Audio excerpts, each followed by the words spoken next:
Hi, everyone, and welcome to today's episode of the Positive Proof Podcast. I'm your host, Parmis, and I'm so glad that you're here. If you want to listen to more episodes like this one on self-improvement, mindset, and wellness, go ahead and hit that follow button to join the family.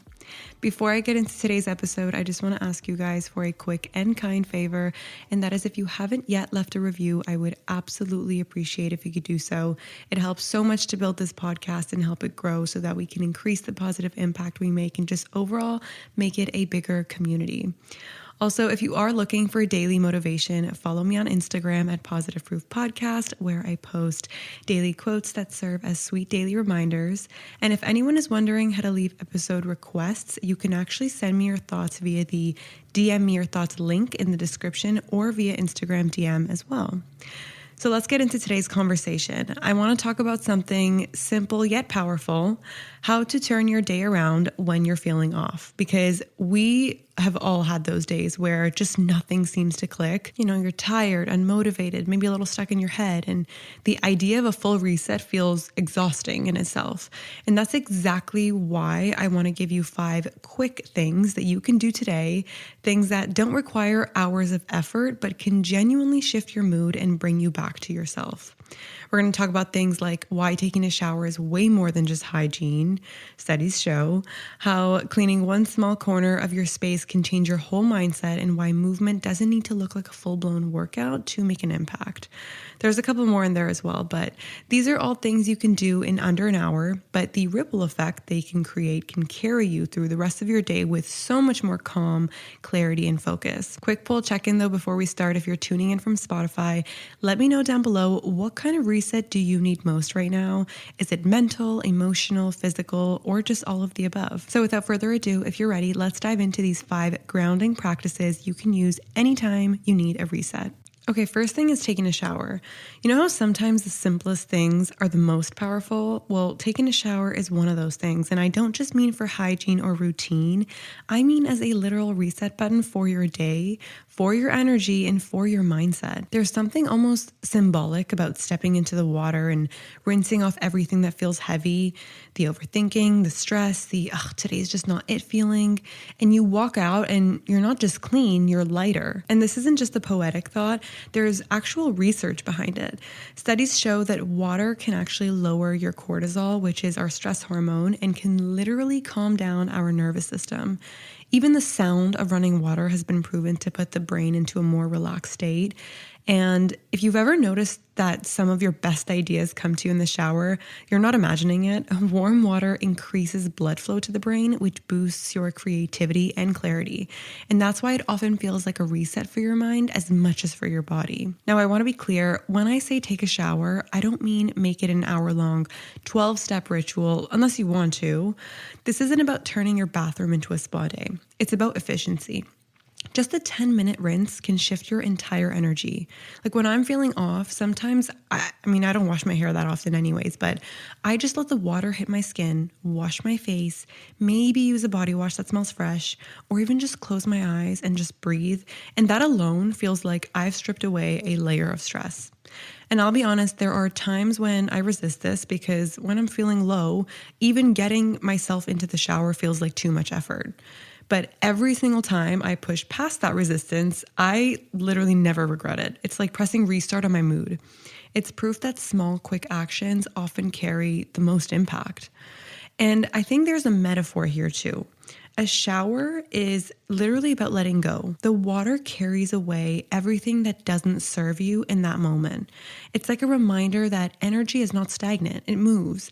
Just like soap rinses off, so does stress if you allow it.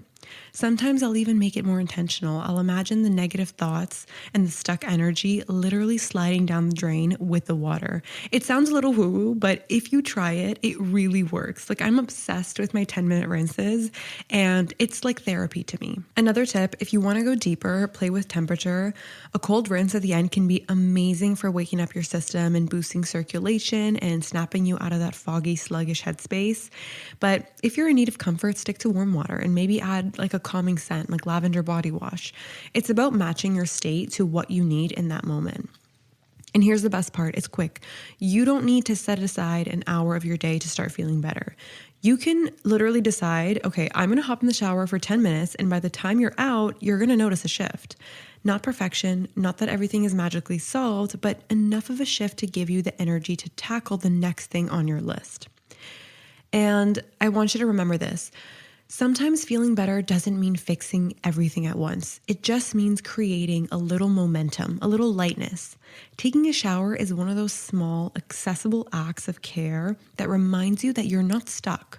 You can always reset. So if you're listening right now and today already feels heavy, pause me if you need to and just go take that shower. Come back when you're done and notice how different you feel, even if it's just 10% better. That 10% matters. It's like the crack when hope sneaks back in. Okay, next step we have forget the deep cleaning, just pick up one small area. Let's be real for a second. When you're already feeling low or overwhelmed, the thought of getting your life together by scrubbing your entire house top to bottom is paralyzing. And I know everyone tells you environment, it needs to be clear, decluttered, all that stuff. But I don't know about you, but for me, if my environment looks like chaos, I feel like chaos. And yet telling myself to deep clean the apartment is enough to make me want to crawl back under the covers and ignore everything. That's why this little hack of mine has been a game changer. And so instead of obsessing about a full clean, I pick one small area. That is it. Not the whole living room, not the whole bedroom, not the closet I've been avoiding, just one little spot. And honestly, the smaller the better. For example, if my bedroom looks like a war zone, I'll say, okay, Parmis, just put away 10 things, just 10. That's all you have to do. Or I'll pick one specific surface like my bathroom vanity and give it a quick wipe. No vacuuming, no dusting every corner, just that one thing. And the magic is that once it's done, I instantly feel this tiny wave of relief. It's almost like I've sent a signal to my brain that says, see, you're not powerless. You're in control of at least this corner of your world. And there's also a bit of science behind why this works. Our brains love completion. Even the smallest tasks, like putting dishes in the dishwasher or folding a blanket, making the bed, any of that, it gives us a dopamine hit. It's that rewarding, I did it feeling. And the best part is, once you've felt that little spark of accomplishment, you often find the energy to do just a bit more. Not always, and that's fine, but sometimes cleaning one counter leads to tidying the whole kitchen without it ever feeling like you forced yourself.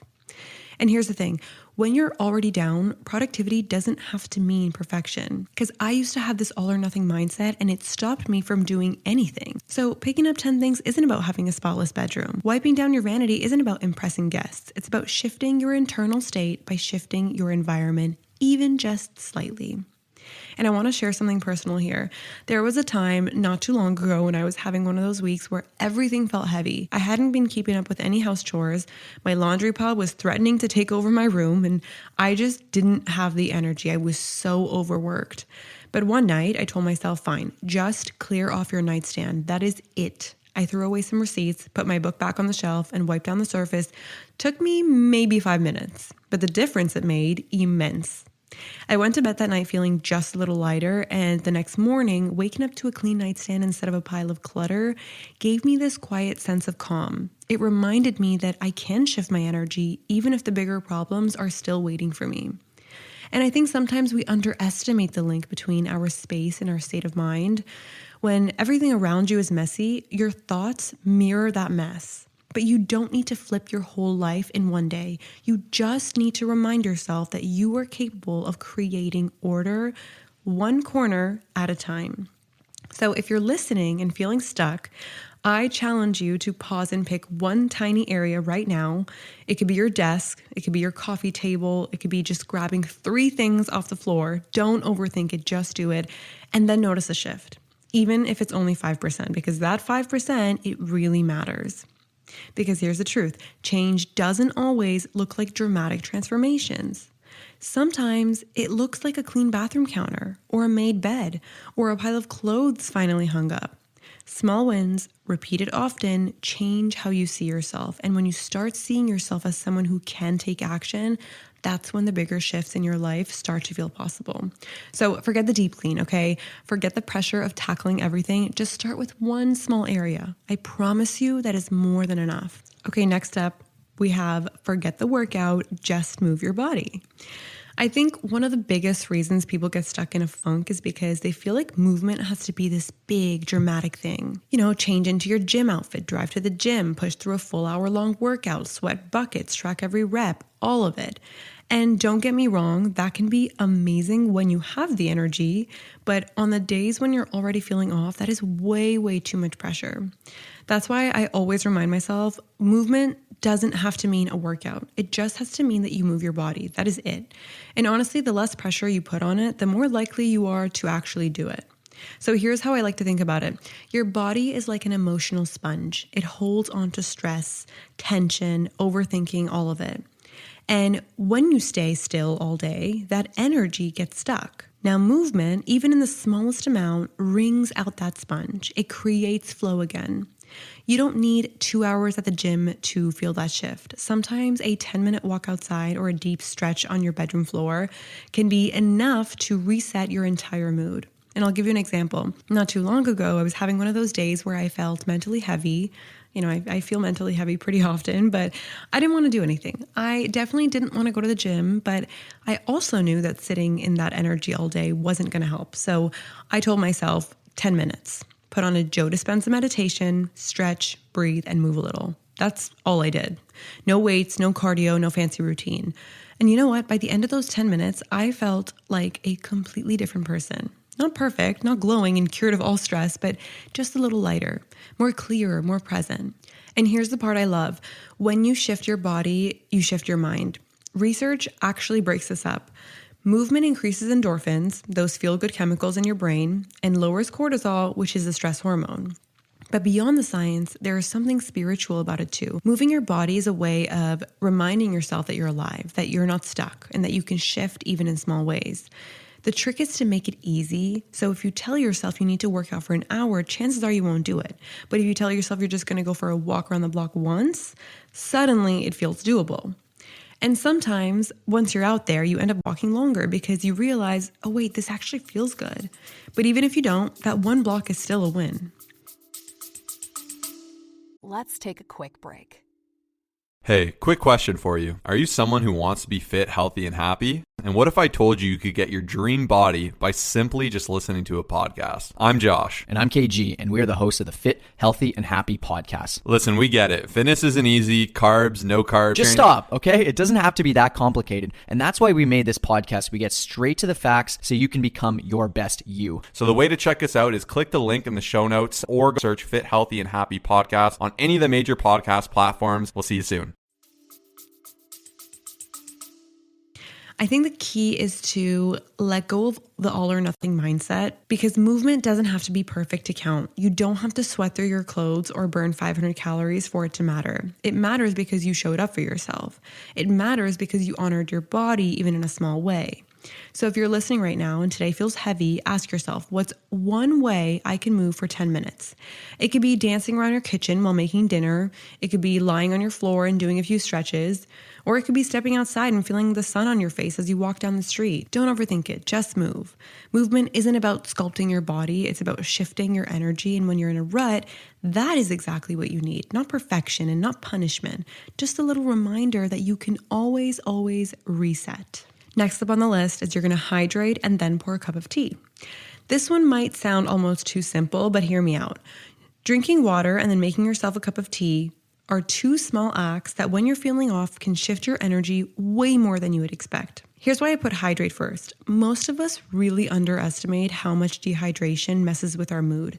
Even being slightly dehydrated can actually make you feel foggy, irritable, tired, and way more anxious than usual. And the tricky part is we don't always notice it. We think we're just having a bad day when in reality our bodies are literally running on empty. So step one is always grab a big glass of water and drink it, all of it. You're going to be surprised how quickly your body thanks you because it's like giving your cells a fresh start. Now, the second step, the tea, is just as important, but for a different reason. This part isn't just physical, it's emotional. Making yourself a cup of tea is like a ritual. It's slow, it's intentional, and it signals your nervous system that it's time to calm down. Unlike water, which is about replenishing your body, tea is about soothing your spirit. Personally, I love green tea or peppermint when I need a reset because green tea has a compound called L-theanine, which promotes relaxation without making you drowsy. And it helps balance out the caffeine so you get the focus without the jitters. Now, peppermint, on the other hand, is cooling and calming. It can actually ease tension and even help with digestion if stress has your stomach in knots. Both are like little hugs in a cup, which I absolutely love. Beyond the science, there's something about the ritual of tea that just makes it so powerful. You're boiling the water, choosing your mug, waiting for the tea to steep. It's slow and intentional in a world that just moves way too fast.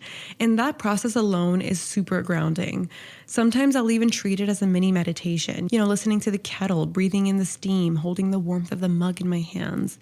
Those small sensory details remind me to come back into my body instead of spiraling in my head. Now, I'll be honest, there have been days where this little ritual has been the only thing that helped me feel anchored. I remember one particularly very stressful afternoon where I was spiraling with overthinking. Like, all the negative thoughts in the world were just absolutely overflowing in my brain. And my to-do list was untouched. My energy was all over the place, and I just felt stuck, very stuck. So I paused, filled my water bottle, chugged it down, and then made myself a peppermint tea. And honestly, by the time I had sat down with that mug and breathing in that steam, my heart rate had already slowed, and my thoughts felt much less chaotic. I was finally able to sit down with a clear head and ask myself, okay, what is the next best step here? That cup of tea gave me enough calm to basically reset right there and then. And that's what I want you to remember. You don't need to fix your whole life in one afternoon. I can't stress this enough. Sometimes it's just about grounding yourself in something small and nourishing.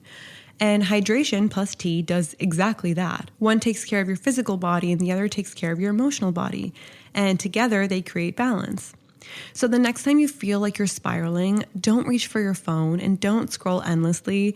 Don't look for a quick dopamine hit online. Instead, drink a big glass of water, then make yourself a cup of tea and sit with it. Hold it. Let it remind you that your body and mind can be soothed one sip at a time. Because here's the truth. Caring for yourself doesn't always have to look dramatic. It can be as simple as hydration and a warm mug in your hands.